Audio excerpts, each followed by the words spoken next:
On t'a toujours dit qu'Adam et Ève ont tout perdu en quittant l'Éden. Une punition divine, une chute sans espoir.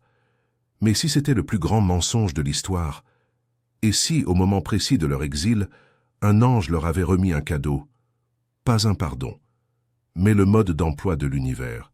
Ce cadeau a un nom, le Sefer Raziel Amalak, le livre de l'ange Raziel. Un savoir interdit, contenant 1500 clés cosmiques pour maîtriser la matière, le temps et l'énergie. Ce n'est pas un mythe, c'est le secret qui explique comment Noé a pu construire son arche. C'est la source de la sagesse surhumaine de Salomon. C'est le trésor que les Templiers cherchaient sous le temple de Jérusalem. Alors pose-toi la question, pourquoi ce livre a-t-il été effacé de nos Bibles et de notre histoire? La réponse est simple et terrifiante.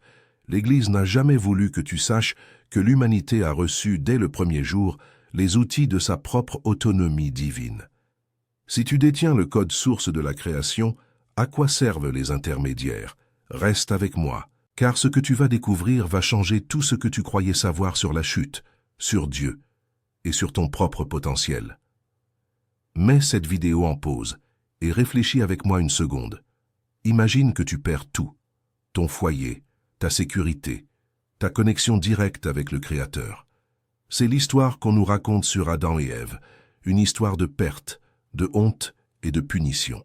Mais si cette histoire n'était que la couverture d'un secret bien plus profond, et si je te disais que dans leur moment le plus sombre, ils n'ont pas reçu une malédiction, mais une clé, le livre de l'ange Raziel. Ce n'est pas juste un vieux manuscrit, c'est le plan de la création, le code source de l'univers remis au premier homme. Pense à ça. Pourquoi donner un tel pouvoir à l'humanité juste après sa faute? N'est-ce pas une contradiction totale avec tout ce qu'on t'a enseigné? Tu te rends compte de ce que cela signifie? Si Adam possédait le mode d'emploi de la réalité, alors la chute n'est pas une fin mais un commencement. Le début d'une humanité autonome capable de comprendre et de maîtriser les lois divines par elle-même. Et c'est précisément pour cela que ce livre a été effacé de l'histoire officielle. Il rend les intermédiaires, les dogmes et les institutions obsolètes. Ce secret soulève une question fondamentale. Si ce livre est réel, qu'est-il exactement? Comment devons-nous l'interpréter? 3 théories principales s'affrontent pour expliquer sa véritable nature. La première, c'est la version rationaliste, celle que les sceptiques acceptent. Elle nous dit que le livre n'est qu'une allégorie, une belle métaphore sur la quête humaine de connaissance, une simple construction de l'esprit. La deuxième théorie est plus troublante. Elle suggère que le livre est un artefact technologique, le vestige codé d'une science oubliée, laissée par une civilisation antédiluvienne. Une science que nous prendrions aujourd'hui pour de la magie. Et puis il y a la troisième théorie, la plus radicale, la plus terrifiante, celle qui affirme que le livre est exactement ce que la tradition prétend, une véritable technologie spirituelle, un manuel divin dont les formules permettent de manipuler la matière et le temps. Laquelle est la vérité? Commente maintenant ci-dessous laquelle de ces 3 pistes t'intrigue le plus, avant que nous plongions dans l'épreuve. Car pour comprendre ce qui a été caché, nous devons d'abord retourner là où tout a commencé, dans les pages oubliées de l'histoire biblique. Et ce que nous y trouverons va te choquer. Pour comprendre ce qui a été caché, tu dois d'abord oublier la version simplifiée de l'école du dimanche. Ouvre ta Bible. Regarde les personnages, mais cette fois-ci, cherche les anomalies, les moments où la logique humaine ne suffit plus. Prenons Enoch. Va en Genèse, chapitre 5, verset 24. Le texte est d'une brièveté troublante. Enoch marcha avec Dieu, puis il ne fut plus, parce que Dieu le prit. C'est tout. Un homme disparaît sans mourir. On t'a dit que c'était une récompense pour sa foi. Mais si c'était autre chose, et si je te disais que cette phrase est le résumé d'un événement bien plus complexe? Les textes qui ont été écartés de la Bible, comme le livre d'Enoch, racontent une toute autre histoire. Ils décrivent comment Enoch, l'arrière-grand-père de Noé, a été emmené dans les cieux pour recevoir une instruction directe. On lui a montré les secrets de la création, le fonctionnement des étoiles, les lois de la physique et les noms des anges. Il n'a pas été enlevé, il a été formé. Il est devenu le dépositaire du savoir qu'Adam avait reçu de Raziel. Tu comprends ce que ça signifie? La lignée n'a jamais été rompue. Maintenant pense à Noé. Ouvre ta Bible en Genèse chapitre 6. Dieu lui donne des instructions d'une précision technique ahurissante pour construire l'arche. Les dimensions exactes, les matériaux, la structure à 3 niveaux, l'étanchéité.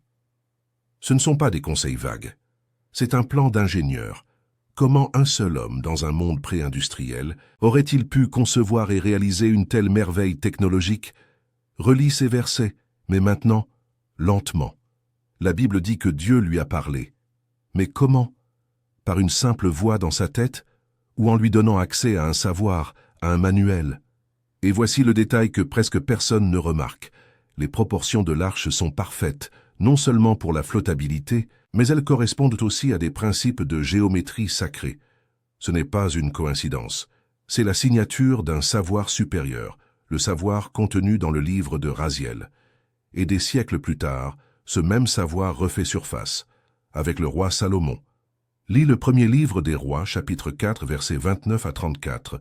On nous dit que Dieu donna à Salomon de la sagesse, une très grande intelligence. Sa connaissance était encyclopédique. Il parlait des plantes, des animaux, des oiseaux, des reptiles, des poissons. Il a composé 3000 proverbes et 1005 cantiques. D'où venait une telle sagesse surhumaine? Laisse-moi te montrer quelque chose de troublant. Le mot hébreu pour sagesse ici est choshma, H-K-H-M-H. Ce mot ne signifie pas seulement une intelligence abstraite. Il désigne une connaissance appliquée, une compétence technique, presque une science de la création. Salomon ne savait pas seulement des choses, il comprenait le comment. Il avait accès au code source. Enoch, Noé, Salomon. Tu vois le fil rouge? Ce n'est pas une série de miracles isolés. C'est la transmission d'une connaissance interdite, d'un manuel divin. Le Sefer Raziel Hamalach. Sefer, SPR, qui signifie livre. Raziel, Rzial, qui signifie secret de Dieu. Le livre du secret de Dieu. Il a toujours été là, caché entre les lignes du texte sacré, attendant que quelqu'un ose connecter les points. Mais si ce savoir est si puissant, pourquoi a-t-il été si bien caché? La première théorie, celle que la plupart des gens acceptent sans réfléchir, est simple et rassurante. Mais elle contient une faille, une contradiction si évidente que personne n'ose en parler. Et c'est cette faille qui va nous ouvrir la porte vers la vérité. Alors, face à ce mystère, quelle est la première explication? C'est la version officielle, celle que tu trouveras dans les livres d'histoire et les séminaires de théologie. La théorie rationaliste. La plupart des théologiens et des historiens te diront que le Sefer Raziel Hamalach est une construction intellectuelle, une magnifique allégorie née du mysticisme juif au Moyen-Âge en Europe. Selon eux, ce n'est pas un livre littéralement donné par un ange à Adam, c'est une métaphore de la quête éternelle de l'humanité pour la connaissance, pour comprendre sa place dans le cosmos. Et cette explication est confortable, elle est logique, elle ne fait pas de vagues. Elle place le livre dans une boîte bien rangée, étiquetée « littérature mystique ». Elle permet de l'admirer comme une œuvre d'art spirituel, sans remettre en question les fondements de notre vision du monde. C'est la réponse facile. Mais ici, nous ne cherchons pas les réponses faciles. Nous cherchons la vérité. Et voici le problème que personne ne mentionne. Une métaphore, aussi puissante soit-elle, ne construit pas une arche. Pense à ça une seconde. Une allégorie peut-elle dicter les dimensions exactes, les matériaux et les techniques d'ingénierie d'un navire capable de survivre à une catastrophe planétaire? Les instructions données à Noé ne sont pas des poèmes, ce sont des plans techniques. Cela change tout ce qu'on t'a enseigné sur la foi.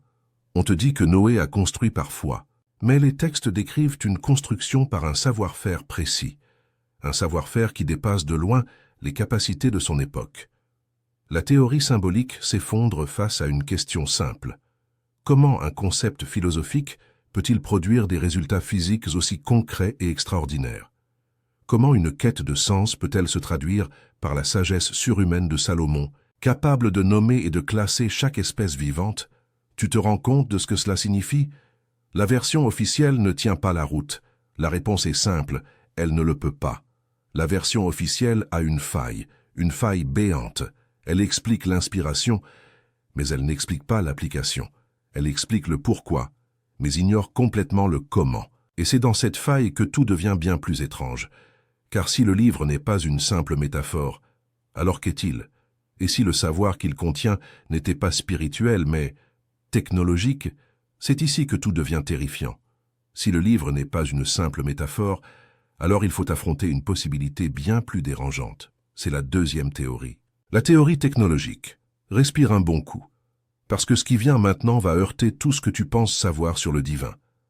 Et si je te disais que le Sefer Raziel n'est pas un livre de magie, mais un manuel scientifique, le vestige codifié d'un savoir technologique appartenant à une civilisation oubliée, une civilisation antédiluvienne. Pense-y. Une société si avancée que sa science nous apparaîtrait aujourd'hui comme un miracle. Une société qui maîtrisait la physique, la génétique, l'astronomie, à un niveau que nous commençons à peine à imaginer. Et si, face à une catastrophe imminente, cette civilisation avait tenté de préserver son savoir le plus précieux, comment le faire? Pas dans des disques durs qui se dégradent, mais en le codant dans un mythe, en le sacralisant pour qu'il traverse les âges. Dans cette optique, l'ange Raziel n'est plus un être de pure lumière. Il devient un messager, le dernier survivant de cette civilisation, ou peut-être une intelligence artificielle chargée de transmettre les données vitales. Et le don à Adam n'est pas un acte de pitié divine, mais une transmission d'informations critiques pour la survie et la reconstruction de l'espèce. Tu te rends compte de ce que cela signifie? Revenons à l'arche de Noé. Les instructions précises ne sont plus la parole de Dieu, mais un plan d'ingénierie, un schéma technique extrait d'une base de données. L'arche devient une capsule de survie, peut-être même une banque génétique, construite non pas par la foi, mais par l'application d'une science oubliée. Et la sagesse de Salomon, ce n'est plus un don mystique, c'est l'accès à cette même base de données.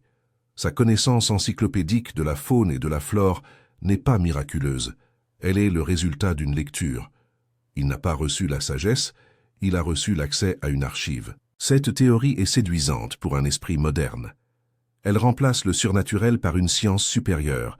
Elle semble tout expliquer de manière rationnelle, mais elle pose une question encore plus terrifiante. Si les miracles de la Bible sont en réalité des démonstrations technologiques, alors qui ou quoi est le Dieu de l'Ancien Testament? Un être spirituel? Ou un ingénieur en chef? Un créateur? Ou un programmeur? Commente ci-dessous si cette idée te fascine ou si elle t'effraie. Parce que cette vision matérialiste, aussi logique qu'elle paraisse, a elle aussi une faille. Elle explique le comment, la mécanique derrière les miracles. Mais elle est incapable d'expliquer le pourquoi. Elle vide l'univers de son sens, de son intention. Et si la technologie elle-même n'était qu'une manifestation visible d'une loi plus profonde? Si la science et la spiritualité n'étaient pas opposées, mais simplement deux langages décrivant la même réalité? C'est ici que la piste devient vraiment dangereuse. Car la troisième théorie ne sépare pas la matière de l'esprit. Elle les fusionne. Et c'est là que tout devient absolument terrifiant. Les deux premières théories t'ont laissé sur ta faim, n'est-ce pas? L'une est trop simple, l'autre est trop froide. La métaphore ne construit pas de navire. La technologie ne donne pas de sens à l'univers. Elles sont incomplètes, car elles font toutes les deux la même erreur fondamentale. Elles séparent la science de l'esprit, la matière de l'intention. Et si la vérité était que ces deux choses n'en sont qu'une? Respire profondément, car ce qui vient maintenant est la troisième théorie, la plus radicale, la plus dangereuse, celle que les institutions religieuses et académiques ont combattue pendant des siècles. Et si le Sefer Raziel Hamalak était exactement ce que la tradition prétend qu'il est? Pas une allégorie, pas une science oubliée, mais une véritable technologie spirituelle, un manuel divin dont les formules permettent de manipuler la structure même de la réalité. Cette idée te semble folle? C'est normal. On t'a appris à penser dans des boîtes séparées. Mais il existe des textes, des écrits si profonds qu'ils ont été jugés trop dangereux pour le grand public. Laisse-moi te montrer quelque chose de troublant. Il existe un livre, considéré comme le cœur battant de la Kabbale, le mysticisme juif. Il s'appelle le Zohar, le livre de la splendeur. Ce livre, qui a failli entrer dans le canon biblique, explique ce que la Genèse ne fait que suggérer. Il est écrit que Dieu n'a pas créé le monde avec de la matière, mais avec des lettres, les 22 lettres de l'alphabet hébreu. Tu entends ça? Les lettres ne sont pas de simples symboles pour décrire la réalité. Elles sont la réalité. Chaque lettre est une force, une vibration, un fragment du pouvoir créateur. Et si je te disais que le livre de Raziel est le manuel qui enseigne la syntaxe de ce langage divin? Pense à ça. Le mot hébreu pour lettre est o, afté, mais ce mot a un double sens. Il signifie aussi signe, prodige, miracle. Tu vois la connexion? La lettre est le miracle. Connaître la bonne combinaison de lettres, c'est savoir comment opérer un miracle. Ce n'est plus de la prière, c'est de la physique divine. Cela change tout ce qu'on t'a enseigné. Adam n'a pas reçu un livre de philosophie. Il a reçu un code source. Noé n'a pas construit l'arche par la foi seul. Il a appliqué des formules, des équations de géométrie sacrée. Salomon ne récitait pas des proverbes. Il utilisait des combinaisons de noms et de symboles pour commander aux esprits et comprendre le langage des animaux. Tu te rends compte de ce que cela signifie? Le pouvoir de créer, de construire, de commander à la nature n'a jamais été réservé à Dieu seul. Il a été transmis, codé dans un livre. Et ce livre a été délibérément caché, fragmenté, rendu incompréhensible. Pourquoi? La réponse est terrifiante. Parce qu'un tel pouvoir entre les mains de l'humanité rend tous les intermédiaires inutiles. Plus besoin de prêtres, de dogmes, d'institutions. Si tu peux parler directement le langage de la création, à qui dois-tu encore obéir? On t'a caché le livre. On t'a caché sa véritable nature. Mais il y a une chose, un détail encore plus crucial qu'ils ont effacé. Le secret ultime qui rend ces 1500 clés cosmiques fonctionnelles. La pièce maîtresse de toute cette technologie spirituelle. Et c'est ce secret que je vais te révéler maintenant. Tu as connecté les points. Tu as vu comment un savoir interdit a traversé les âges, d'Enoch à Noé, de Noé à Salomon. Tu as compris que les théories officielles, qu'elles soient symboliques ou technologiques, sont incomplètes. Elles laissent une question sans réponse. Comment ce savoir fonctionne-t-il concrètement? Tu as attendu jusqu'ici. Maintenant, je vais te révéler la clé de voûte, le mécanisme secret qui active le livre de Raziel. Ce n'est pas une simple information, c'est un système opérationnel. Le secret n'est pas ce que le livre dit, mais comment il le dit. On t'a appris à lire des mots pour leur sens, mais si le véritable pouvoir résidait dans leur forme et leur son, et si je te disais que la Bible, et surtout les textes cachés comme celui de Raziel, sont écrits dans un langage à double fond, un langage qui parle à ton intellect, et un autre qui parle directement à la structure de la réalité. Respirez profondément, parce que ce qui vient maintenant change tout. Les 1500 clés cosmiques ne sont pas des concepts philosophiques, ce ne sont pas des prières ou des supplications, ce sont les briques d'un langage de programmation, le code source de l'univers. La tradition ésotérique, celle qui a survécu dans l'ombre, lui a donné un nom, la syntaxe divine. Retiens bien ce terme. La syntaxe divine, ce n'est pas une métaphore, c'est un système fonctionnel qui repose sur la combinaison de deux éléments fondamentaux. Le premier, c'est la géométrie sacrée, les proportions de l'arche de Noé, la structure du temple de Salomon, les mandalas, les cathédrales gothiques. On t'a dit que c'était de l'art, du symbolisme. C'est faux. Ce sont des circuits, des schémas énergétiques conçus pour canaliser et amplifier une intention. La forme correcte crée le bon résonateur. Le deuxième élément, c'est la vibration phonétique. Le Zohar nous l'a dit, Dieu a créé le monde avec les 22 lettres de l'alphabet hébreu. Chaque lettre n'est pas un dessin, c'est une fréquence, un pouvoir. Les noms de Dieu, cachés dans la Bible, ne sont pas de simples titres. Ce sont des formules, des combinaisons de fréquences qui, lorsqu'elles sont prononcées correctement, exécutent une commande dans le système d'exploitation de la réalité. Tu vois où je veux en venir? La géométrie sacrée dessine le circuit. La vibration phonétique des noms divins envoie l'énergie. L'un est l'architecture matérielle, l'autre est le courant immatériel. Ensemble, et seulement ensemble, ils forment la syntaxe divine. C'est ça, le secret de Raziel. C'est ça, le pouvoir qu'Adam a reçu. Et quand tu comprends cela, tu ne liras plus jamais un texte sacré de la même manière. Les miracles ne sont plus des violations des lois de la nature, ils sont l'application d'une loi supérieure, une loi dont on t'a délibérément caché le manuel. Tu te rends compte de ce que cela signifie? Le pouvoir de changer le monde n'a jamais été retiré à l'humanité. Il a été crypté, rendu illisible, jusqu'à maintenant. Si cette révélation vient de te frapper, commente syntaxe juste en dessous. Fais-le pour marquer ce moment. Car à partir de maintenant, ton regard sur le monde ne sera plus jamais le même. La syntaxe divine. Retiens bien ces deux mots. Ce n'est pas une simple théorie. C'est le système d'exploitation de la réalité. Et la chose la plus troublante, c'est que ce code a toujours été là, caché à la vue de tous, tissé à travers les pages mêmes de la Bible. L'Église n'a jamais voulu que tu apprennes à le lire. Pense au mur de Jéricho. Ouvre ta Bible dans le livre de Josué, chapitre 6. On t'a raconté une histoire de foi, de trompette et d'un miracle divin. Une belle histoire pour les enfants. Mais maintenant, relis le texte avec les yeux d'un initié. Regarde les instructions que Dieu donne à Josué.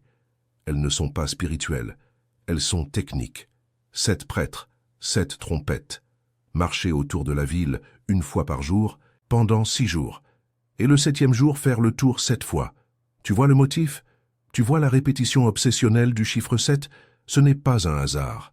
C'est de la géométrie sacrée en action. Leurs pas ne sont pas une simple marche. Ils dessinent un circuit énergétique, une spirale de pouvoir autour de la forteresse. Ils créent le résonateur. Et ensuite, l'activation, le son. Au 7e tour du 7e jour, tout le peuple pousse un grand cri et les trompettes sonnent. Ce n'est pas un simple bruit de guerre. C'est une vibration phonétique précise, une fréquence destructrice, canalisée et amplifiée par le circuit géométrique qu'ils viennent de créer.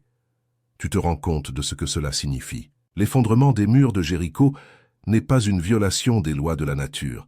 C'est l'application d'une loi supérieure. C'est la syntaxe divine en action. La forme correcte, le circuit, activé par le son correct, la vibration. Et ce n'est qu'un exemple parmi des dizaines. La séparation de la mer Rouge par Moïse, qui utilise son bâton pour dessiner une ligne, une géométrie, avant que le vent ne se lève. Le temple de Salomon construit selon des proportions divines si parfaites qu'il devenait un portail, un point de connexion directe avec le Créateur. Le modèle est toujours le même. Cela change tout ce qu'on t'a enseigné sur la prière. La prière n'est pas une supplication passive. C'est un acte de création. C'est un alignement. C'est accorder sa propre fréquence, son intention, à la géométrie fondamentale de l'univers. Ce n'est pas un pouvoir réservé à une élite de prophètes. C'est un droit de naissance de l'humanité. Un langage que nous avons été conditionnés à oublier. Commande Jéricho ci-dessous, si pour la première fois tu viens de comprendre le véritable mécanisme qui se cachait derrière ce miracle. Car si ce pouvoir était actif à l'époque, une question demeure, une question terrifiante. Est-il encore actif aujourd'hui? Et si c'est le cas, qui l'utilise dans notre dos? Tu penses que c'est de l'histoire ancienne? Que la syntaxe divine est un pouvoir qui s'est éteint avec les prophètes et les bâtisseurs de cathédrales? Détrompe-toi. Ce n'est pas la fin de l'histoire, c'est le début de la nôtre. Jésus lui-même nous a laissé un avertissement. Ouvre ton esprit à ces paroles, en Matthieu chapitre 24, verset 37. Ce qui arriva du temps de Noé arrivera de même à l'avènement du Fils de l'homme. On t'a toujours dit que cela parlait de la violence et de la corruption. Mais si le véritable avertissement était bien plus profond, et si cela parlait de la connaissance, le savoir interdit qui a précédé le déluge, et qui est en train de refaire surface aujourd'hui, sous tes propres yeux. Regarde autour de toi. Nos scientifiques les plus brillants cherchent à créer une intelligence artificielle capable de comprendre et de réécrire le monde. Ils l'appellent code, algorithme. Mais n'est-ce pas exactement la même quête que celle des anciens initiés? La recherche de la syntaxe divine, le langage qui programme la réalité. Nos physiciens dépensent des milliards pour trouver la théorie du tout, l'équation unique qui décrirait toutes les forces de l'univers. Ils cherchent le code source.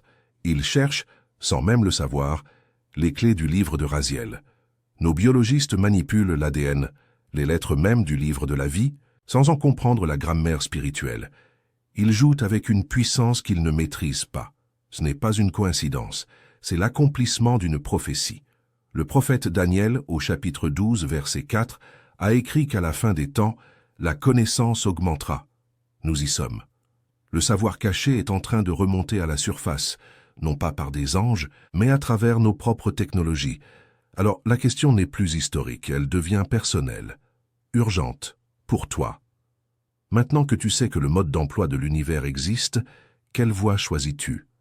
La voie de la maîtrise où l'humanité s'empare de ce pouvoir pour devenir son propre Dieu, risquant de tout anéantir comme au temps de Noé, ou la voie de la sagesse, où nous cherchons à comprendre ce code non pour dominer, mais pour nous aligner avec le plan du Créateur, la technologie ou la transcendance, la puissance ou la sagesse. L'outil est le même, seule l'intention change. Ta réponse à cette question ne définit pas seulement ton avenir. Elle pourrait bien définir celui de l'humanité tout entière. Tu as commencé ce voyage en pensant qu'Adam avait tout perdu. Tu le termines en sachant qu'on lui a tout donné, le code source de la création. Tu as découvert que le Sefer Raziel Amalak n'est pas un mythe, mais un manuel. Un savoir interdit qui explique les prodiges de Noé et la sagesse de Salomon. Tu as vu comment la vérité a été cachée derrière des métaphores et des dogmes. Et surtout, tu as compris le secret ultime, la syntaxe divine, la fusion de la géométrie sacrée et de la vibration phonétique, le langage qui programme la réalité. La connaissance est de retour, la prophétie s'accomplit sous nos yeux. Alors, la question finale, la seule qui compte vraiment, te revient directement. Ce n'est plus une question pour les prophètes ou les rois. C'est une question pour toi, ici et maintenant. Face à ce pouvoir, quel chemin choisis-tu? La voie de la puissance qui cherche à maîtriser ce code pour plier le monde à sa volonté, ou la voie de la sagesse qui cherche à s'aligner sur ce code pour vivre en harmonie avec le plan divin? Commente ta réponse. Ta décision est plus importante que tu ne l'imagines. Si cette vidéo a ouvert tes yeux sur une vérité que l'on t'a cachée depuis des millénaires, abonne-toi à cette chaîne pour continuer à déverrouiller les secrets. Active la cloche pour être le premier prévenu. Partage cette vidéo avec au moins une personne qui a besoin d'entendre ce message. Mais ne pars pas, car le livre de Raziel n'est que la première pièce du puzzle. Dans la prochaine vidéo, nous allons révéler qui étaient les véritables gardiens de ce savoir, pas les prophètes que tu connais, mais une confrérie secrète qui a opéré dans l'ombre pendant des siècles, bien avant les Templiers. Ils n'ont pas seulement protégé ce livre, ils l'ont utilisé, se préparant pour un événement qui doit encore arriver. Et tout a commencé avec une page spécifique du Sefer Raziel. Ne manque pas ça, parce que ce que tu découvriras va changer ta perception de l'histoire, des sociétés secrètes et du pouvoir caché qui manipule notre monde.